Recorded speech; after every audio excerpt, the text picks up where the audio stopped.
ప్రీతి episode పై మంత్రి కేటీఆర్ ఘాటుగా స్పందించారు. తప్పు చేసిన వాళ్లు సైఫేనా, సంజయ్ అయినా వదిలే ప్రసక్తే లేదన్నారు. చట్టపరంగా నిందితుడికి శిక్ష పడేలా చేస్తామన్నారు. చివరికి చనిపోయిన వ్యక్తులపై సైతం చిల్లర రాజకీయాలు చేస్తున్నారంటూ మంత్రి కేటీఆర్ ప్రతిపక్షాలపై మండిపడ్డారు. ప్రతి అంశాన్ని రాజకీయం చేయటమే పనిగా పెట్టుకున్నారని విమర్శించారు. ఈ సందర్భంగా ప్రీతి కుటుంబానికి ప్రభుత్వం తరపున ప్రగాఢ సంతాపం తెలిపారు. ప్రీతి కుటుంబానికి అండగా ఉంటామని హామీ ఇచ్చారు కేటీఆర్. ఇవాళ ప్రతి చిన్న అంశాన్ని రాజకీయం చేస్తూ ఉన్నారు. వరంగల్లో ఒక అమ్మాయి, ఎంజీఎం కాలేజీలో చదువుతున్న ఒక అమ్మాయి డాక్టర్ ప్రీతి దురదృష్టవశాత్తు కాలేజీలో జరిగిన గొడవల్లో ఆ అమ్మాయి ర్యాగింగ్కి గురై, మనస్తాపానికి గురై ఆ అమ్మాయి చనిపోయింది. దాన్ని కూడా రాజకీయం చేసే ప్రయత్నం చేస్తూ ఉన్నారు.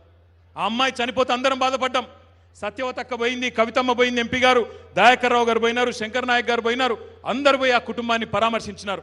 నేను ఈ వేదిక ద్వారా డాక్టర్ ప్రీతి కుటుంబానికి మనస్ఫూర్తిగా హృదయపూర్వకంగా మా అందరి తరపున, పార్టీ తరపున, ప్రభుత్వం తరపున సంతాపం చెప్పడమే కాదు, ఆ కుటుంబానికి వాళ్ళు రాజకీయంగా వాడుకోవచ్చు, 4 చిల్లర మల్లర మాటలు మాట్లాడొచ్చు, కానీ మేము ప్రభుత్వ పరంగా, పార్టీ పరంగా అన్ని రకాలుగా ఆ కుటుంబానికి అండగా ఉంటాం.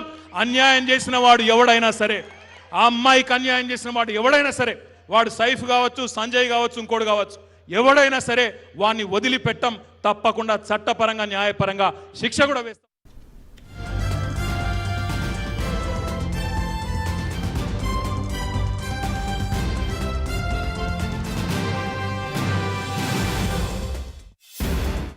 డాక్టర్ ప్రీతి దురదృష్టవశాత్తు కాలేజీలో జరిగిన గొడవల్లో ఆ అమ్మాయి ర్యాగింగ్కి గురై, మనస్తాపానికి గురై ఆ అమ్మాయి చనిపోయింది. దాన్ని కూడా రాజకీయం చేసే ప్రయత్నం చేస్తూ ఉన్నారు. ఆ అమ్మాయి చనిపోతే అందరం బాధపడ్డాం. సత్యవతక్క పోయింది, కవితమ్మ పోయింది, ఎంపీ గారు దయాకర్ రావు గారు పోయినారు, శంకర్ నాయక్ గారు పోయినారు. అందరు పోయి ఆ కుటుంబాన్ని పరామర్శించినారు. నేను ఈ వేదిక ద్వారా డాక్టర్ ప్రీతి కుటుంబానికి మనస్ఫూర్తిగా హృదయపూర్వకంగా మా అందరి తరపున, పార్టీ తరపున, ప్రభుత్వం తరపున సంతాపం చెప్పడమే కాదు, ఆ కుటుంబానికి వాళ్ళు రాజకీయంగా